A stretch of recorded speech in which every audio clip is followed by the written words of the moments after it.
Good morning. Okay, great. Well, morning, everybody. Thanks, everybody, for joining us. It's great to be back finally in person again.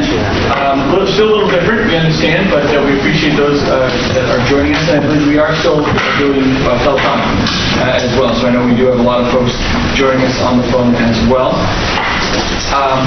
So we just want to welcome everyone on a very special day for a variety of reasons. Obviously, it's September 11th, and has different significances for everybody. Everyone has their story, of course, what that means to them.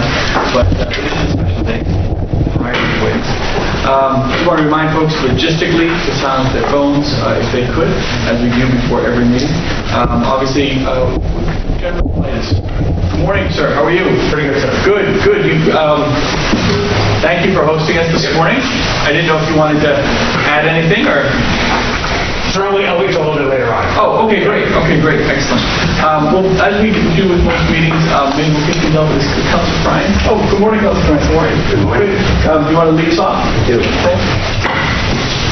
So please rise for the presentation of the colors.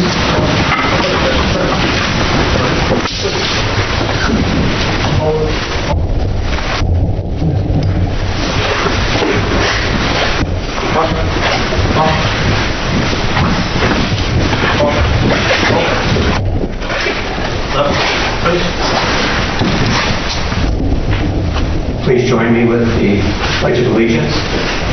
I pledge allegiance to the flag of the United States of America and to the republic for which it stands, one nation, under God, indivisible, with liberty and justice for all.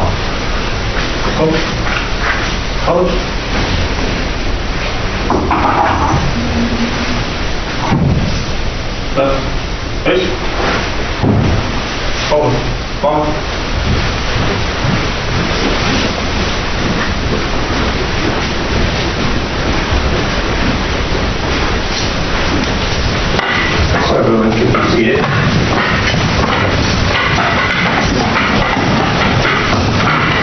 Normally we start off with a prayer or a reading, and actually this morning I'm going to start with a brief recollection, and that is of 9/11. 2001, on a Tuesday in September, beautiful day.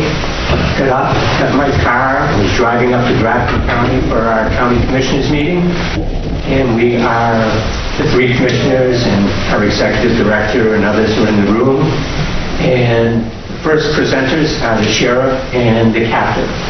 And the sheriff, as we introduced him, he said, "Oh, I should mention, an airplane just flew into the World Trade Center." Now, I think for many of us, we thought probably an errant small aircraft because we did not see it visually. And not long after his start on his presentation, he interrupted again and he said, "Another airplane has flown into the World Trade Center." We knew life had changed that very moment. So, it was different getting in the car and riding home. That beautiful day that I was driving along seemed so beautiful coming up. And yet, the sky was still blue. There was like a grayness to it. And our lives had all changed that day. So, I'd like you to all stand again. And we have Sergeant Victoria Shellamore, who will sing the national anthem.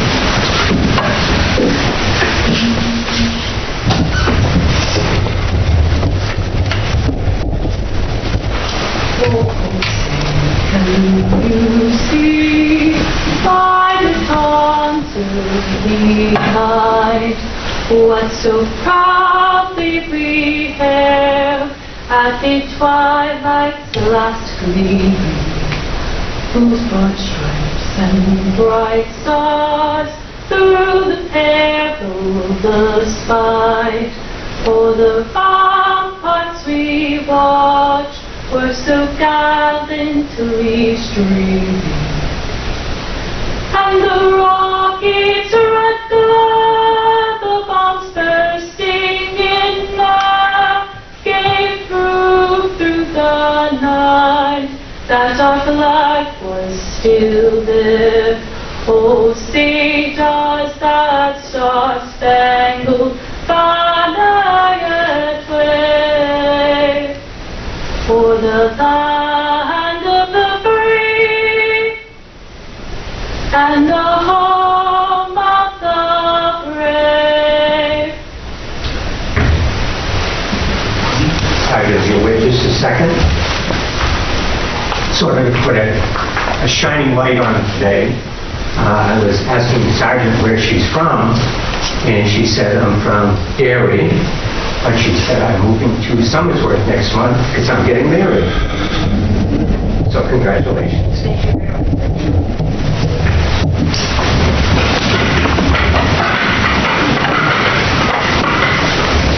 Thank you very much, Governor. One more thing. Yeah, please. I'd like to call the general up. And first of all, General, I think driving in here for the first time, it's pretty fancy digs you've got. And look like the college campus. So I thought maybe you could like a couple of minutes to just explain the purpose of it and everything. Yes, sir. So, hey, welcome. I'm Dave Nicolaitis, Adjutant General for the New Hampshire National Guard. In the background, Warren Perry. So first and foremost, if you need anything, just find one of us or someone in uniform outside, and we can just help you navigate this place. So we have two buildings, 100,000 square feet on 220 acres of land. This is our version of the Community College. It's called the Regional Training Institute. So on this side of it, you'll see auditorium, classrooms, gymnasium. You see the track outside, cafeteria. Across the hall or across the foyer, when you go to the next building across the street, there's a two-story. Your world is a hotel, and our world is a dormitory. We can house over 130 students. So we host about 4 times a year a nationally accredited supply and logistics course for both the Army and the Army National Guard. So 4 times a year for 4 weeks, we'll have soldiers come throughout the country and come here and use this facility as we teach them. When you hit that roundabout, you go underneath the power lines. We just finished completing another $15 million armory, and our military police company is going to be relocating here. And as the governor knows, during some of the civil disturbance and domestic operations, they'll be centrally located in the center of the state, ready to do whatever is needed for our state. The last thing I'd like to add is on the counselor's and governor's desk, I added a magazine. And I have extra in the back for anyone who's interested. We published a quarterly Guard magazine, and this was our COVID issue. So the Guard has been instrumental in supporting our partners, Health and Human Services, Employment Security, Homeland Security, Emergency Management, whoever needs that help. You know, we've been going at it for about 6 months now. Our first soldiers were activated on March 14th. Around Memorial Day, we peaked at over 730 soldiers and airmen that were activated. And a testament to their services, they all volunteer. Right now, we're at 172 still activated. We're doing 3 primary missions: PPE distribution for the state of New Hampshire, COVID testing and COVID support, and employment security call center support. So right now, we've got about 172 soldiers and airmen still supporting the COVID mission sets throughout the state. And we're honored to host this. And like I said, reach out to Warren Perry or myself if you need anything while you're here. Thank you. I'm under your card. So he's giving me a recruiting plug. This is good. Thank you, sir. There's 2,800 soldiers and airmen in the New Hampshire National Guard, 1,700 in the Army, 1,100 in the air. 1,700 Army are geographically dispersed throughout the state of New Hampshire in 18 facilities like Lebanon, Littleton, all those armories you see throughout the state. The 1,100 air are primarily all of the Peace Air National Guard base. When you add in our state employees and our federal civilians, we top just over 3,000 personnel. And we're always hiring for more. Always looking for more. Free tuition at State University. Governor, the final thing, he mentioned there's a track outside, so if anyone wants to go for a run afterwards, they're welcome. We'll see you out there. You first. Conference recording started. Okay, well, thank you, Councilor Crines, and thank you, General. Obviously appreciate your hospitality today. Moving forward, we're going to officially call the Governor and Executive Council meeting of September 11th, 2020 to order. And we'll begin by asking for a motion to approve the meeting minutes of our August 26th, 2020 Governor and Executive Council meeting. Second. So we have a motion and a second. Any discussion or questions having to do with the meeting minutes of August 26th? Okay, hearing none. All in favor signify by saying aye. Aye. Any opposed? And with that, the motion carries. I was getting ready to do a roll call, but I realized we don't have to do a roll call. I do have a change in date for the agenda we have today. Oh, okay. When I reviewed this on Tuesday, I crossed off September 11th and put September 9th, and I believe that the executive council meeting was supposed to be on Wednesday. And I was driving here on Wednesday morning, and I called Jonathan Melanson, and he set me straight. I turned around and went home. So I corrected it from September 11th to September 9th, and I was wrong. Just saying. We will keep it at the 11th, as it's substituted. No, we appreciate everyone's flexibility. The Secretary of State's team has been in the executive council chambers for the past 2 days. I don't know if they're still there doing all the recounts, so they do all the post-primary counting, so there's been a bit of an army in there. They do all those proceedings. They've been doing a great job. But next, from the Office of the Secretary of State, we have our civil commissions. Could I please have a motion to confirm the list of civil commissions? Second. We have a motion and a second. All in favor, please signify by saying aye. Any opposed? And with that, the list of civil commissions is approved. Are there any nominations to place on the list of civil commissions? With that, seeing none, with that, the matter of civil commissions is concluded. We do have a few resignations to accept today from the Board of Licensing for Alcohol and Other Drug Abuse Professionals. Could I please have a motion to accept the resignation of Kim Haney of Guilford? So moved. Second. So we have a motion and a second. Any discussion on Ms. Haney?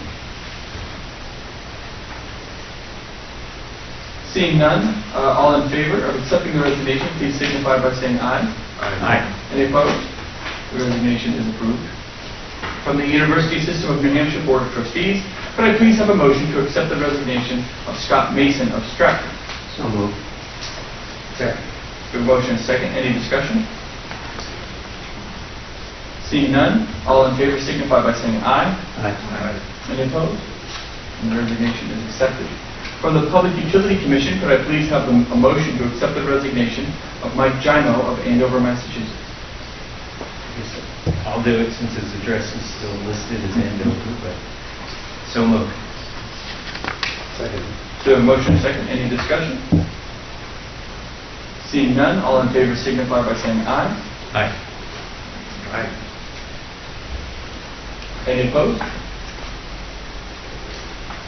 Okay, just to be clear, was that 5 ayes? Or is anyone abstaining or not? Okay, sorry, thank you. With that, the resignation is approved. And from the Waste Management Council, could I please have a motion to accept the resignation of Stephen Crean from Goffstown? Second. Any discussion? Seeing none, all in favor signify by saying aye. Aye. Any opposed? And the resignation is accepted. That concludes our resignations for today. We have some folks on our confirmation list as well. So moving forward, could I please have a motion to confirm Roger Phillips of Concord to the Adult Parole Board? So moved. Second. Any discussion? Seeing none, all in favor signify by saying aye. Aye.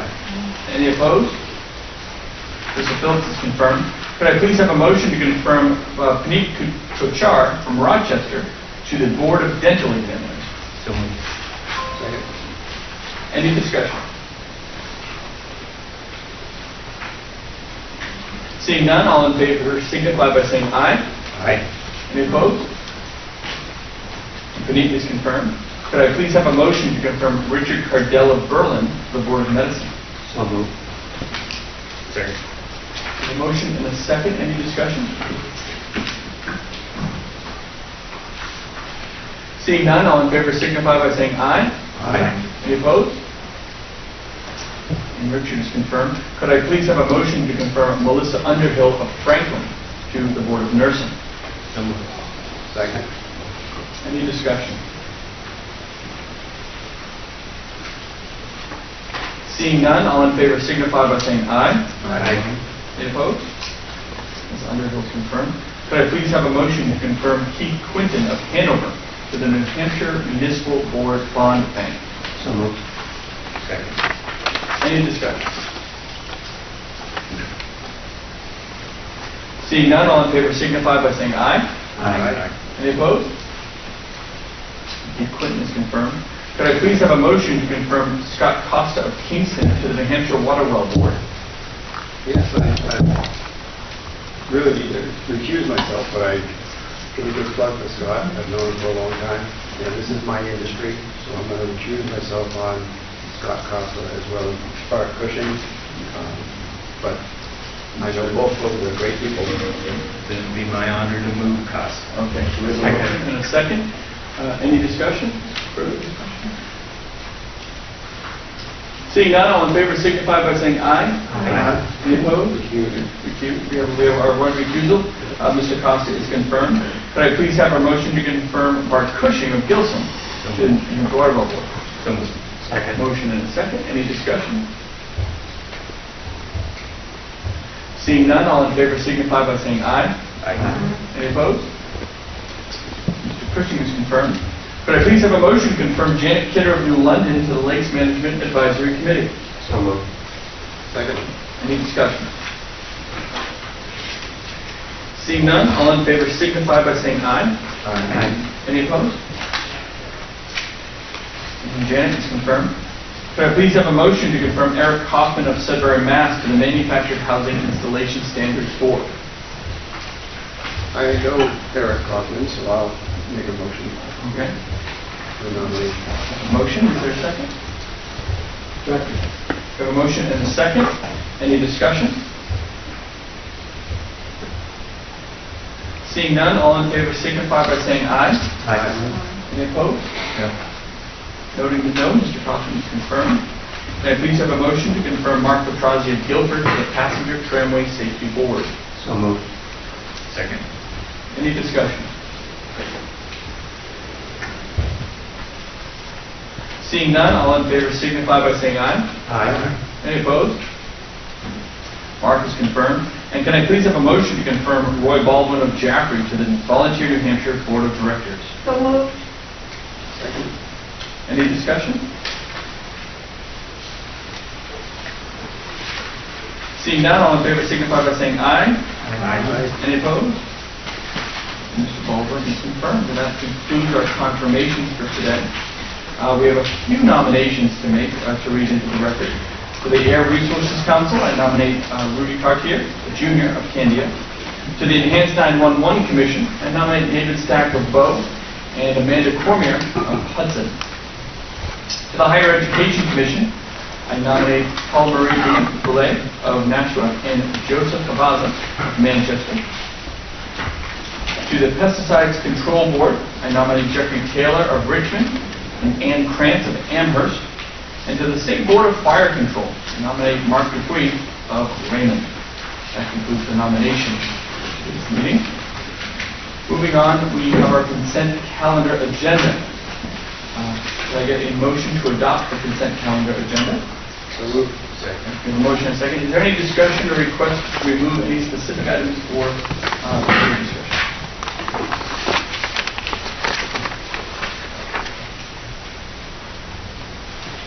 Okay, seeing none, all in favor of accepting and confirming the consent calendar agenda as presented, please signify by saying aye. Aye. Any opposed? And with that, the consent calendar is approved. Moving on to our regular agenda, I now ask a motion to adopt agenda item 6. Bear with me. Yep, agenda item 6.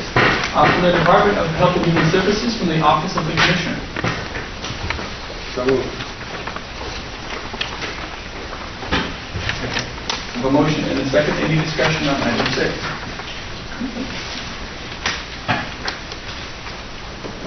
Yes, On a different item, Okay.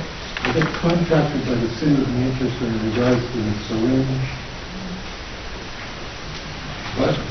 funding, and wondering if the commissioner could contact them because they had a problem with it, and Alcohol and Drug Committee. Okay. And I know that we voted on it at the last meeting, but I don't know if there's anything we can do about it now. Okay. Thank you for the question. So the City of Manchester, we have been in regular contact with.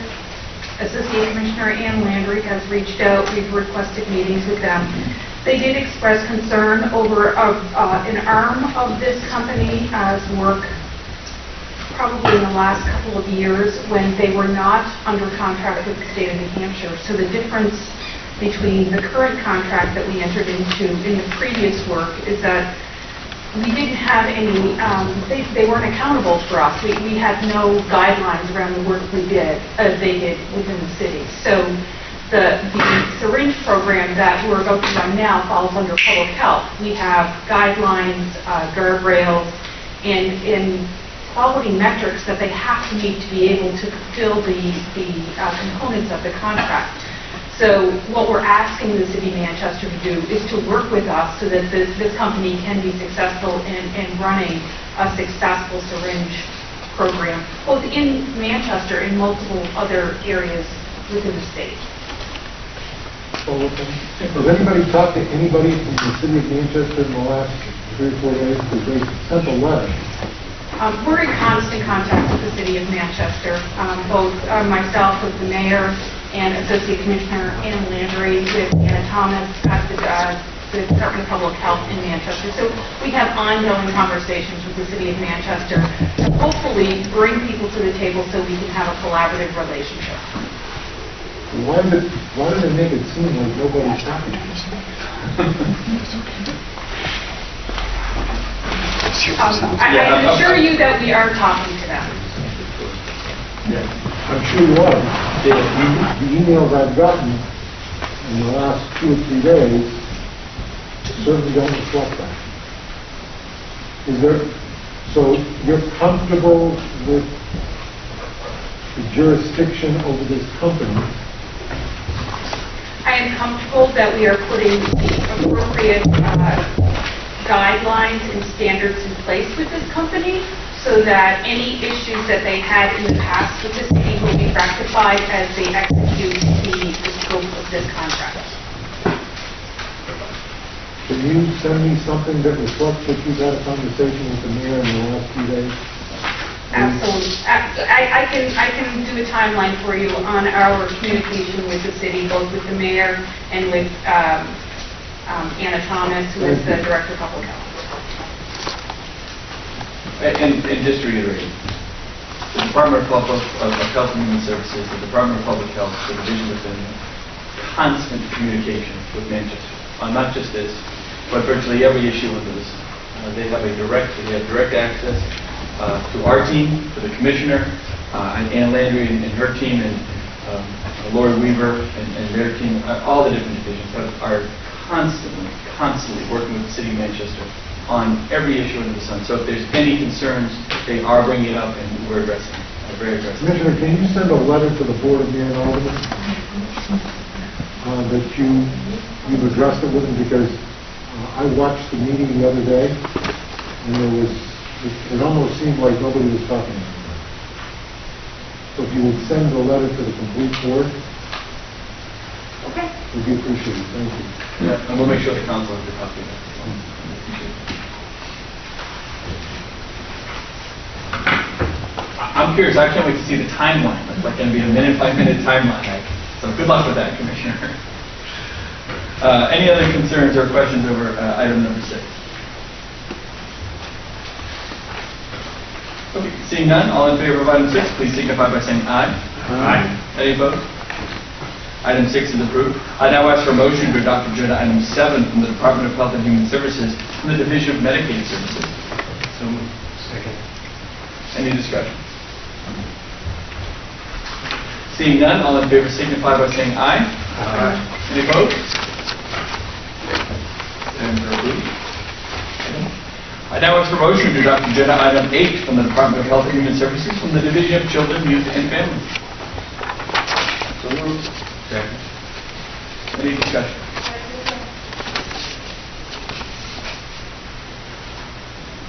Well, Seeing none, all in favor signify by saying aye. Aye. Any opposed? And the item is approved. See you, Joe. I now ask for a motion to adopt agenda item 9 from the Department of Health and Human Services from New Hampshire Hospital. Second. Any discussion? Question. Yes, Councilor Lindsay. Not related to this item, but I'm wondering if you can update us on the renovations at Philbrook and the movement of patients out of the hospital to Philbrook. Absolutely, thank you. Philbrook Building, which will now be called PATH, the Psychiatric Adult Transitional Housing Program, is scheduled to be occupied as of Monday. The first 5 clients will move in there Monday, and then we will subsequently move additional clients over the next couple of weeks. We have identified the clients that will be moving and are readying them for transition now. Our team is working in the building now just to finish up all the policies, procedures, and get these systems in place to have the clients move over on Monday. How many over the next few weeks? 16. 16. Okay. Thank you. Any further discussion on item 9? Okay, seeing none, all in favor signify by saying aye. Aye. Any opposed? The item is approved. I now ask for a motion to adopt agenda item 10 from the Department of Health and Human Services from the Division of Long-Term Supports and Services. So moved. Second. Any discussion? Seeing none, all in favor signify by saying aye. Aye. Any opposed? Item 10 is approved. I now ask for a motion to adopt agenda items 11 through 14 from the Department of Health and Human Services from the Division of Public Health Services. So moved. Second. Any discussion? Question? No. Yes, sir. Just because Lori's been running back and forth, Sure. I'll save her from coming back down. Just a general question, Lori. Obviously, with the whole COVID situation, and you and the governor on TV a lot talking and updating everyone. I know it's hard to say this, but could you just give us a sort of, because we have not all met as a group, but sort of a general feeling where you see things going, how it seems like lack of, recently it's been pretty good on board. I guess you have to see if it was a bad. That's certainly declined. Once in a while we see a little blip in the positive IDs. So maybe you could give us just a brief, or as long as you need. Sure. So I'm not going to go back right to the very beginning, but I think it's fair to say that we saw our first surge in COVID-19 cases in the spring, probably April, May, June. We really brought that down and stabilized through the summer, July, and into August. And our work has predominantly been around 2 areas: reducing community transmission. That's a lot of our contact tracing work that we do with public health, and then really bringing the long-term care outbreaks down, which we did. We have 1 outbreak right now in the Ossipee region. So probably mid to late July, we met those criteria, right? There's a lot of metrics that we look at to really give us an indication that we've started to break those chains of transmission within our state. So our positivity rate being significant, bringing that down under 1, and it really has been steady under 1 or around 1. And I think that as we see some of our other lab partners come on board with the electronic monitor reporting, that's going to even fall further. So through the summer, July and August, we've seen our community transmission levels stabilize. A lot, when we look at our data in that time frame, what we use that time frame for when our levels came down was to really look back and say, are there patterns or trends that we can see that will help prepare us for a fall surge if it comes? So very similar to what we've talked about, the governor and I, at press conferences, large group gatherings, not adhering to public health guidance around social distancing and mask wearing, things like that, all very important. So with the stabilization of our community transmission levels, our next goal was to prepare for the schools, right? Bringing the schools back, K through 12 and through colleges, with the expectation that we knew that our rates were going to go up. We knew that, especially in the area of 18 to 25, that we were going to see increased rates. And that's exactly what we're seeing now. We reported over 50 yesterday. We're going to be reporting in around that same range today. And we're seeing a lot of cases coming out of kind of the college system, the K through 12 system. And what's significant is that when our cases were predominantly in long-term care, what you saw was high case rates, high hospitalization rates, and high mortality rates.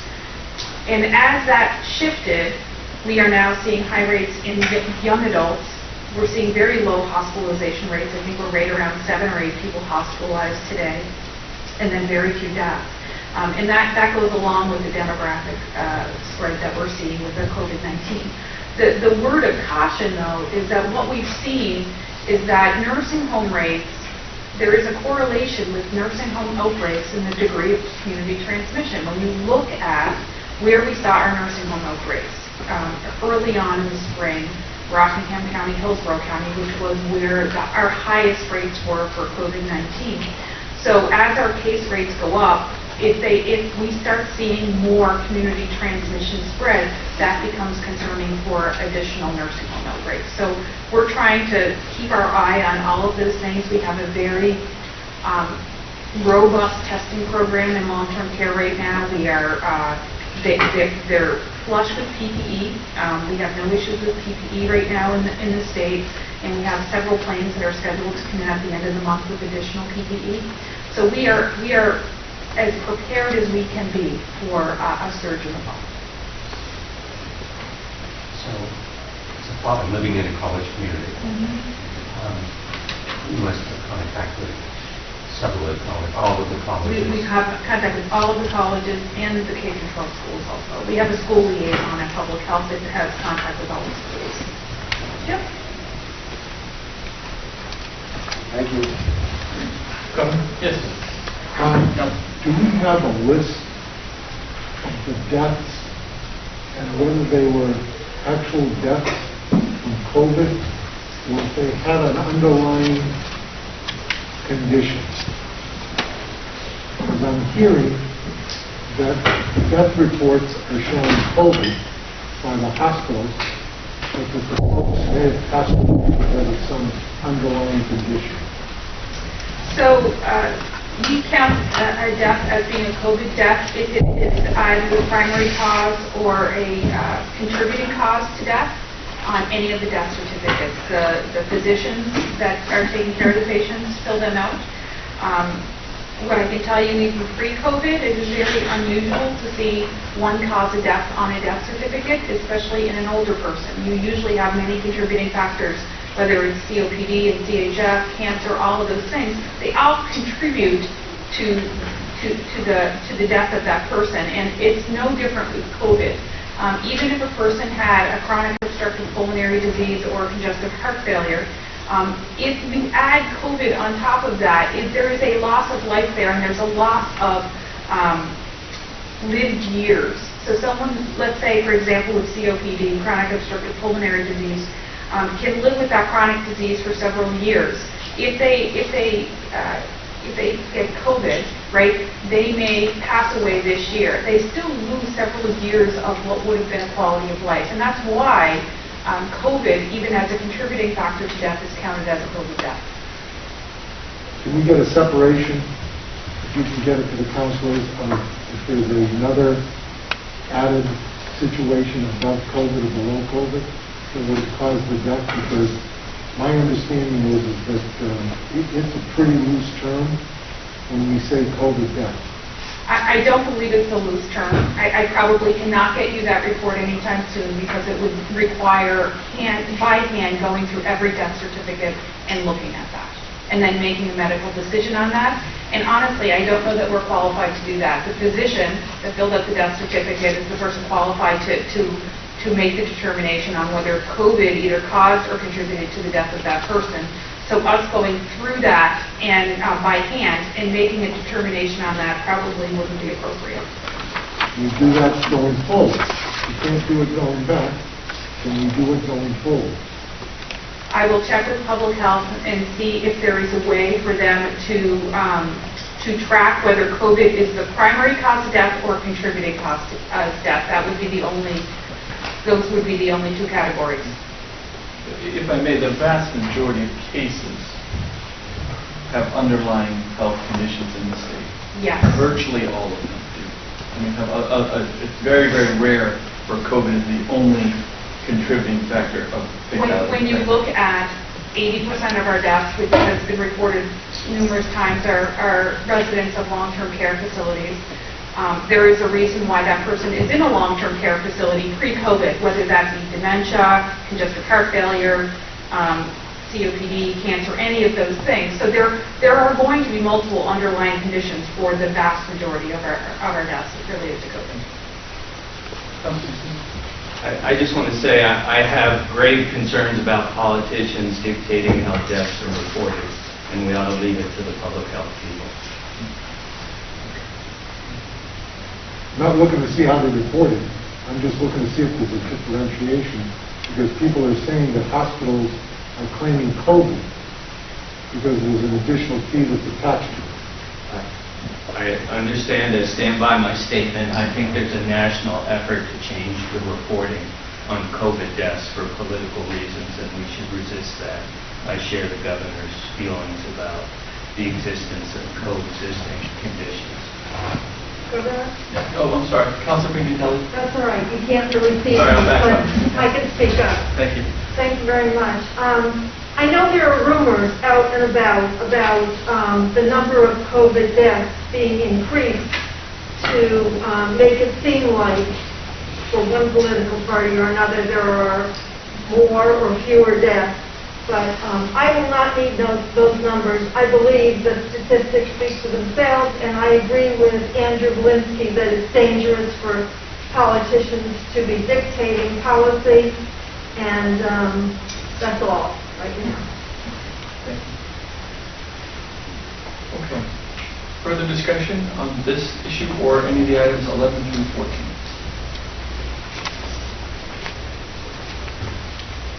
Okay, seeing no further discussion, all in favor, please signify by saying aye.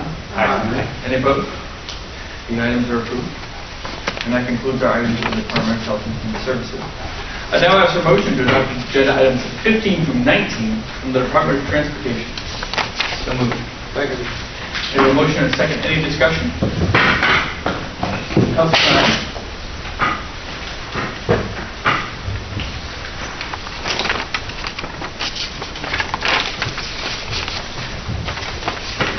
Good morning, Council. Good morning, Governor. Good morning. For the record, Victoria Sheen, Commissioner of DOT. So Victoria, my question is general. I've only made a couple of trips to Concord in the last 6 months, and I was still surprised this morning coming down, turning off 89 onto 93, how quiet it was. And maybe you could just, because obviously that impacts your revenues and stuff like that. So I thought maybe you could just give me a general, or give us a general feeling of where things stand and what you see. It might have been just a time of day type thing, but it seemed pretty quiet. Thank you for that question. DOT has been tracking the traffic volumes since the beginning of the COVID-19 pandemic. We were really pleased to see the reduction in traffic volume early on. That meant that the citizens of New Hampshire were taking the stay-at-home orders seriously. And so, at its peak, we saw a reduction in around 50% of our traffic, both on our turnpike system as well as across the state. The most recent data on our more rural roadways, we're still down about 10%. More urban corridors, we're down about 12 to 15%. And on the turnpike, we're still down about 17%. Traffic has been rebounding week over week, and we've sort of maintained status quo for the last several weeks. Further discussion on any of the Department of Transportation items? Okay. Commissioner, seeing none, all in favor of items 15 through 19, please signify by saying aye. Aye. Any opposed? The items are approved. I now ask for a motion to adopt agenda item 20 from the Department of Military Affairs and Veteran Services. The motion and the second. Any discussion? Discussion on item 19. That's item 19 would be DOT. Oh, boy. Sorry, did you have a question? I did. Well, the vote's happened, but if everyone doesn't mind, Wait, please, no. what's that? Back to that. Yeah, sure. Do you mind, Commissioner? Pause on that. Thank you. Thank you, Commissioner Sheehan. I noticed there was a robust bidding process on item 19, and there was one New Hampshire bidder, and they were in just short of being the low bid.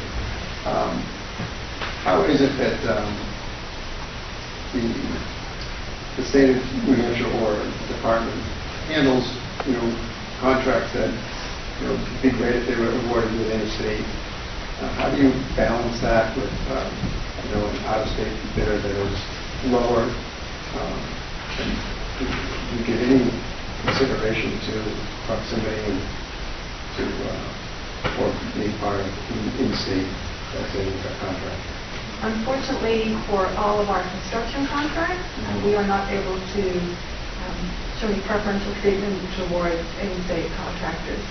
We have a simple low-bid system. We do pre-qualify all of our contractors, make sure they have the capabilities to do the work, but the procurement process that we follow is low-bid. Councilor Polinsky, Maybe the Attorney General could speak, I didn't mean to catch you off guard, a little bit to this. There's a Commerce Clause problem if you favor in-staters over out-of-state bidders that limits what the commissioner can do. do you want to speak to that, Mr. Attorney General? Come on. Accurate statement of the Commerce. There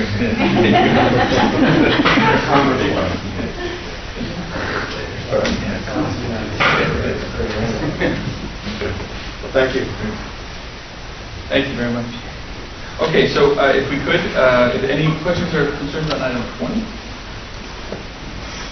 Okay, seeing none, all in favor signify by saying aye. Aye. Any opposed? Item 20 is approved. I now ask for a motion to adopt agenda items 21 and 22 from the Department of Agriculture, Markets, and Food. So moved. Seconded. Any discussion? Well, seeing none, all in favor signify by saying aye. Aye. Any opposed? Items are approved. I now ask for a motion to adopt agenda items 23 through 26 from the New Hampshire Fish and Game Department. Please note that item 27 is not being used today. So moved. Second. And second, any discussion?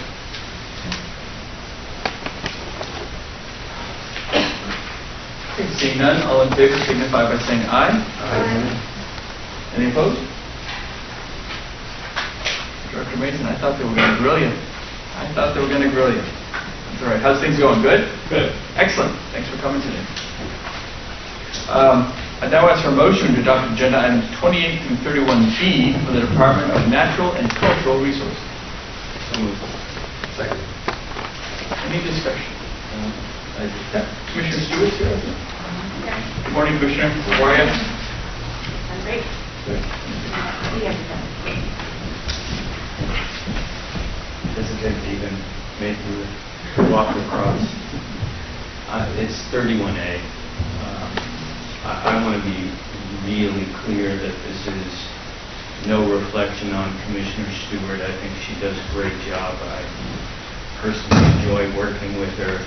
But given the budget projections that we're seeing, given the number of people facing eviction, number of people who are food insecure, I think we set a very bad precedent by granting raises to department heads during the COVID-19 pandemic. And so I would ask my colleagues, and again, this is no comment whatsoever on Commissioner Stewart, who I think is doing a good job, that we forego this raise as we're heading into what will be a very tough budget year And I will say the same thing when we get to Christine Brennan's raise. I think we need to have a plan that holds state leadership constant in terms of their salary and benefits. Great. Thank you. Further discussion on anything, something? I would ask you to comment on that one, Commissioner. Yeah, You do a great job. I didn't want you to Appreciate walk it. across. Okay, seeing no further discussion. All in favor of items 28 through... Oh, sorry, yes. The more I think about it, I'm not saying there shouldn't be maybe a plan, but I think I'd rather do this with a plan if we're going to do something down the road and do sort of, because we have been awarding pay increases to people, and I just, and like Andrew, I appreciate everything that Commissioner Stewart does, but and it's not individual, but I'd rather see us do a plan and maybe set a date of January 1st or something if we decide to do something. But I would, and it certainly doesn't diminish my feelings about all the people that are struggling, but I don't think it's, at least I don't think midstream without a plan is the right thing to do. Well, this body has approved pay increases. Well, no, that's what I'm saying, but if we're going to do something, I'd rather have a plan down the road than to just say, oh, automatically today, we're going to do it. But I don't think that, as I was about to say, diminishes my feeling about people who are struggling. I just don't think this is the right time to set an example. Further discussion? Okay, seeing no further discussion, all in favor of items 28 through 31B, please signify by saying aye. Aye. Any noes? No. I'm just 31A, I assume? Yes, Yeah, sorry. right. So we have a no on 31A. Okay. With that, the items are approved. I now ask for a motion on agenda items 32 through 38A from the Department of Environmental Services. Second. Any discussion?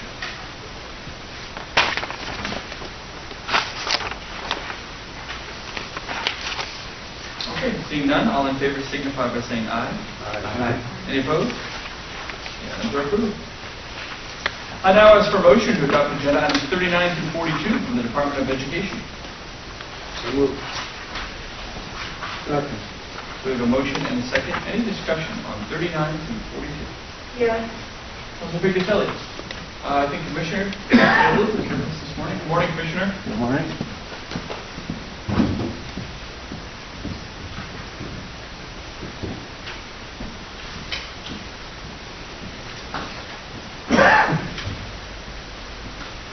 For the record, Frank Edelblut, Commissioner of Education. Good morning, Commissioner. Thank you for being Way here, over there. and thank you for wearing a mask, and thank everyone for wearing a mask this morning. I appreciate it. I have questions about items 39 and 40. They're both sole source contracts. You know how much I hate sole source contracts, and it appears that you like doing business with both of these vendors. You've done business with them in the past. They're good for you. But I would feel much better if we put items like this out for bid, and then if the low bid or the best bid is these vendors, that we award the contract to them. So I'm not going to be able to support 39 and 40. I read the background, and it just didn't seem good enough to me to be a reason to handle these sole source without going out for bid. So I wanted to explain that to you. Thank you. Members, I don't know if you need an explanation or, okay, No. thank you. Yeah. No. If you'd like to, but it's, I So, I mean, know you guys... There's different reasons why they're sole source. Yeah. For example, West Ed is a vendor that has already had a contract to be able to help our most struggling schools. Because of COVID, their work was disrupted in the spring. We did try to get the paperwork complete to be able to have a contract extension, which is easier to do than a new contract. That couldn't happen. The vendor had difficulty getting us the information before June 30th, so we needed a new contract with them on a sole source basis rather than an extension in order to allow them to continue that work in our schools. I understand that, but it seems like, let me just ask you something if I can. So the contract itself was bid out initially, just to be clear. Right, right. And then we couldn't get an extension, so rather than put it out to bid, we awarded sole source. Are there no other companies or vendors in this country that can do this work? So there are other vendors in this country, which is why initially when we ran the contract, we did a bidding process. They are in their second year of a 3-year process of working with our Comprehensive Schools for Improvement. So it would probably be disruptive to the work to choose another vendor midstream in their work with those struggling schools. Yeah, and I guess using that logic, we would always stick with a vendor that we have used in the past without putting it out to bid. And that doesn't seem to me to be very financially, it doesn't seem like a financially adequate reason for me. Well, so I guess I just want to clarify. So we did go out to bid initially for a 3-year contract with this vendor. So we bid it out. We competitively bid that. This vendor was awarded that contract. Their work was disrupted. We needed an extension. We were not able to complete the extension. So we just did an additional contract following the contracting process to be able to continuity of the work that they're doing. But I understand your concerns. Thank you. You're welcome. Further discussion? May I ask a Yes, Councilor. Sorry. So if I'm hearing it right, this will be a 1-year, in other words, it's almost like a 4-year contract, is that what you're saying? Instead of a 2-year, well, it was a 3-year contract, but then are you extending it for 1 more full year? Correct. Okay, so it's basically it's 4 years to do 3 years worth of work. Am I reading that right? It may not take a full 4 years, though. They might be able to finish this up in the fall, depending on how things go. Thank you. And I have, because it's in my district, I want to follow up just on the RWS. Can you just explain what they do? Sure. So RWS is a vendor that provides information technology services, principally in our grants management system and in the interface system that we have for our, what is referred to as our DOE 25 form that the schools supply to us, which is literally the financial reporting form. And so what he's creating is today, those reports are filed by all the districts. He's sending us Excel spreadsheets that we consolidate, and then we pass those off to the Department of Revenue Administration, which is then used for the tax setting process. So this will create an online portal for them to be able to submit that information. So they're not sending by email Excel files that we then manually combine. And so it's really just automating the process. Thank you. Further discussion? Councilor Pignatelli. Let me just ask another question so I have this straight. Why is it that you couldn't get an extension? Because in order to get an extension, the vendor is required to provide us with certain information, updated insurance certificates, updated corporate certificates, and it was difficult working with the vendor to get them to get us all that information. There was a combination of some on the department side because people were working remotely, and partly a combination on the vendor side because the vendor had difficulty getting that information to us on a timely basis. And if I may, this was a common issue throughout all the contracts, not with state government, but throughout the United States of America. As everyone moved remotely, a lot of businesses contracted, they slowed things down, and this is why I think we've had a few more sole source contracts over the past few months, because a lot of businesses, to the point of the commissioner, they couldn't get their paperwork on time or whatever it was, the contract officially ends, so you can't do an amendment on a contract that ends, you technically have to go out again. So we have seen this situation arise. Okay, so one more question then, that's all right. What information were they not able to provide you? Because I know insurance documents are very easy to send, and if their insurance hasn't changed, they could use the one before and just send that. So what other information were they not able to send you in a timely fashion? So I'm not aware, but I can go back and find out why they had difficulty getting us information and provide that information to you. When does this contract expire? June 30th. I'm sorry? June 30th. It already Is expired. it retroactive? When does it start? So it started several years ago. It's not retroactive. No. No. When would the new contract go into effect? When you approve it, so we have told them not to do that work and not to begin that work until this contract is approved. It appears to me it's going to pass, but it won't have my vote, because I don't want to wait. But I just can't approve this. Thank you very much for your answers. Thank you. Any further questions?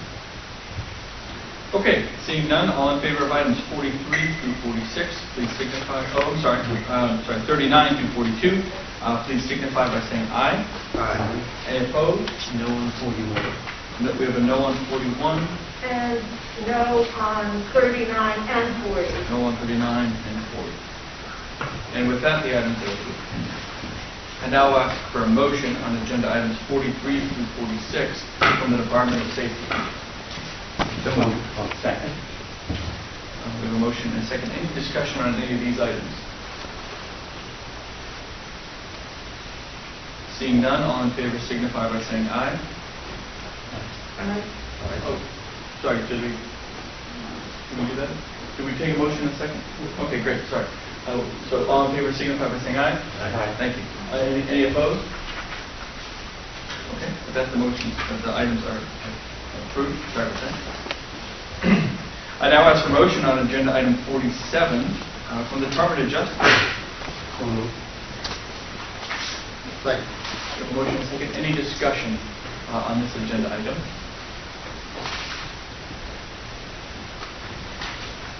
Seeing none, all in favor signify by saying aye. Aye. Any opposed? The item is approved. And finally, I'd ask for a motion on agenda items 48 and 52 from the Department of Administrative Services. So, Second. there's a motion and a second. Any discussion or questions on these items? Okay. Well, seeing none, all in favor signify by saying aye. Aye. Any opposed? And the items are approved. That concludes our regular agenda today. A short one. We do have informational items that have been presented for informational purposes for the Executive Council as we have been for the pandemic. Councilor Klein? Governor, I think when we were talking about broadband, it almost coincided with you running into the president, and I think you had said, if the presented it, I don't want me to put words in your mouth, that you were going to see if there was a possibility of extending the time. I think it expires like the first couple of weeks of December, Yeah. which we all felt was pretty rushed for doing that type of work, but obviously they have timelines, so I didn't know if you had a chance to ask or Yes. if you'd like to respond. Sure. So all the $1.25 billion in the CARES Act money, by law, has to be spent, not just allocated, but actually spent by the end of December, technically December 31st of this calendar year. The broadband fund that we created were dollars from that, and so by extension, we're pushing for an extension. By extension, we're pushing for an extension of use of those dollars. It would just give the state a lot of flexibility, not just in terms of time, but also how the dollars can be used, whether they have to be used within the strict guidelines of the COVID relief, or if we can move beyond that a little bit and just provide some flexibility. I believe the idea was that Congress was looking to provide that flexibility through their next round of stimulus package, which unfortunately, even the first attempts at that failed quite disastrously yesterday, frankly. I don't know if Congress is going to get around to doing it. And they talk about it, but they're not really doing anything. If they don't, I did speak to the President, and I made the pitch, flexibility with CARES Act dollars is paramount. Whether it comes from Congress, if they don't get it done, hopefully it can come from the White House through working with the Department of Treasury and maybe augmenting and changing some of the rules and guidelines that were built around those CARES Act dollars. So we made the pitch yet again, and I spoke to the Vice President earlier this week as well, and made the pitch yet again. I don't think the conversation goes by where, and I think I'm with 49 other governors in making that pitch as well, so that's good. I think everyone understands that if Congress isn't going to get the stimulus package done like they said they would for the United States, then we would probably get for the President to provide that flexibility. And we'll keep pushing. So I think Congress is meeting for the next 3 weeks or so. Don't quote me on that. I don't know their exact schedule, but I think for the next few weeks, they are meeting to get a variety of things done, everything from an extension on the budget, the highway appropriations, traditional budgetary issues, as well as hopefully get a stimulus package moving forward in some form. So we'll see, kind of see what happens. Keep making the pitch. But yeah, to your point, the broadband projects are the ones that were impacted the most. They technically have to be completed by December 31st, so that's like literally two months to put fiber in the ground, and that's a challenge, which is why it was nice to see 17 projects. Most states don't have any, but so it was nice that we got these 16 or 17 projects moving. But without a doubt, there was a lot more money and a lot more opportunity if we just had a little more time and flexibility to do it. We'll see what happens. I'm sure when you're out and about, you hear that all the time. I am amazed what topics that occasionally you would hear about 2 years ago. Now it's almost first, second, or third is people's Connectivity is everything, yeah. Connectivity is really driving so much opportunity for these families. We have 50 new cell towers going in across the state with our partnership that I constructed with AT&T, so that's been a boon. I think most of those are in Coos, Grafton County, a little bit down in Cheshire as well. But obviously these fiber projects that just put thousands of homes and schools and everything, connected with high speed. I think folks in the southern tier don't realize. I'm looking at Scott Mason, who absolutely realizes it in his neck of the woods. But so many individuals in the state still are on dial-up or DSL or things that we think are very antiquated and aren't even out there. But that's exactly how the only means they have to really rely on that connectivity that's so important in kind of the existing and post-COVID world. Well, we've all gone over this a number of times with the kids. The example of somebody sitting in a McDonald's parking lot trying to get the kids' homework done, to people who are on telehealth said, I don't want to leave my house, but I can't do telehealth. And then occasionally you're even hearing today where people are exodus from some of the cities that want to move to New Hampshire said, it's pretty hard to start my business in a town that doesn't really afford me the speed I need to get my work in. So we made some strides, but there's a long way to go and a lot more opportunity and some dollars there, hopefully, that will come with that. Thank you. Yeah, thank you. Governor? Yes. I just had a follow-up question about internet and broadband, and it looks like we're spending over almost $14 million of COVID money, CARES money, to increase the internet in various parts of the state. And I support that, of course. I think it's a great idea. I think we can't stop until everyone is connected. I'm wondering what the projection is for the percentage of families and places in the state that will have faster connectivity because we're spending this money. So this money hooks up just shy of 5,000 homes and schools. About 5,000. I think is that about right? And when you add up all I think there's 16 projects. Sorry. Oh, hi. How are you? Hi. Good to see you. Lisa English, who's been driving so much of this. I don't want to say formally at HHS, but now really has been operating a lot of our GOFRA efforts. So I know Lisa's been on the front line. So I don't know if you want to add, if you had any exact numbers. Certainly I do. I believe it's approximately 4,560 homes and businesses in 17 towns. And can I say, Lisa, thank you very much. What percentage of our state will be without internet and dial-up when we're done with this? That figure I do not have, so I'm sorry. I can see if that's something that we can get from. You know who would have that? Well, you'll have Public Utility Commission really does keep track of that in terms of, and just not to delay the answer too long, there's connectivity and there's high-speed connectivity, right? So there's a lot of folks that might have a dial-up or DSL or even connectivity and a cell tower, but actually don't have fiber or the different ranges of high-speed internet that you can have. But so we have great connectivity, but we don't have very high-speed connectivity. It's just gets so poor you can't stream anything, you can't do a Zoom call. Technically you're connected, but it's not there. But I think the Public Utility Commission has I know they did a presentation with us maybe. I think I was an executive counselor at the time, actually. But anyway, we can get that information. It's a great question. And why is this so expensive? $13 million for fewer than 5,000 homes and businesses. What has to get done? Is there cable that has to be laid? What gets done to bring this about? So, thank you for the question. I am not in the details of actually the implementation of these particular programs, but I do understand one of the challenges of getting broadband, of high-speed internet to our more rural or remote locations is exactly that, because you don't have 10,000 people that'll have access to one particular project, and that's why having this additional coronavirus relief funding to assist and get that out there is a really important aspect to providing services beyond just more populated communities.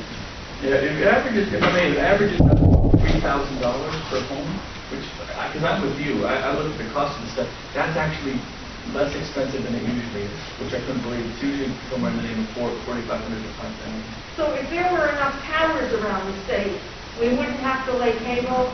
And I'm just trying to understand why. Barbara, my name is Earl, I'm the deputy director for the and so in terms of putting up towers, it doesn't work so well in the northern part of the state because of topography. So you don't have the same level of connectivity, but you also don't have the high speed or the consistency that you need to reliably connect to, say, for telehealth or for learning. So I have specifically done fiber.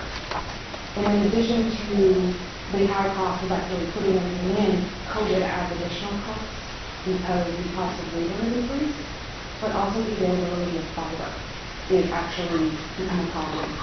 I mean, it is increasing expenses. But to the governor's point, it's still less expensive than a lot of the other things we typically see before. I think part of that was because there was a match component to our RFP, which gave a greater weight to the amount of CARES Act funding per property. So a lot of these proposals actually take in their own money. So that doesn't represent 2,000 that doesn't reflect necessarily the entire cost per property. It's just a cost we charge to the CARES Act. Thank you, Lisa. Thank you both. Further questions? Okay. Well, with that, we'll conclude the Governor's Executive Council meeting for today. Thank you. Governor, could I just make one quick Of comment? course. Thank you. General Nicolaitis had offered to anyone that would like to do a little tour that we would make sure we could get that if you'd like. So stands, General? Okay. And I want to say thank you to General Nicolaitis, the Major, and all the others that made this such an easy meeting to hold. And the question, two things. And I also want to thank John Lunn and Dick Wenzel for coming back and starting the taping process again. I believe it's run live today? Not able to, okay. So you're working on that. Next time. But thank you for doing that. And the final thing, Governor, we had talked about going on the road, and I didn't know if that's still an opportunity that we can visit today, or? Well, again, if the council would agree to put something on the road, I'm happy to do it. I don't know if there's consensus within the councilors yet, so I think probably maybe another discussion you should all have offline to see. Is there anyone that would like not to go on the road? We've heard some. And also, if I may, just a reminder before I forget, there is, for anyone who's interested in councilors, of course, there is the celebration of public service for Governor Merrill happening over at the State House at 12:30 today. So everyone will be invited, and I wrote an executive order. The weather will be perfect. No wind. And, before we wrap up, I mean, obviously, you knew him. Well, some of us didn't know him. So I don't know if you want to make any comments. No, he was, other than to say he was quite an exceptional individual and a real people's governor, if you will, understood the importance of bringing individuals, right, talking to folks on an individual level and really trying to find that pathway for them. So he did an exceptional job, and I think laid a great example of the New Hampshire advantage and what that was about and why we're a little bit different than the 49 other states. And he set that tone, something that we can all live by. Thank you. Thank you. Okay, with that, we'll conclude. Appreciate it.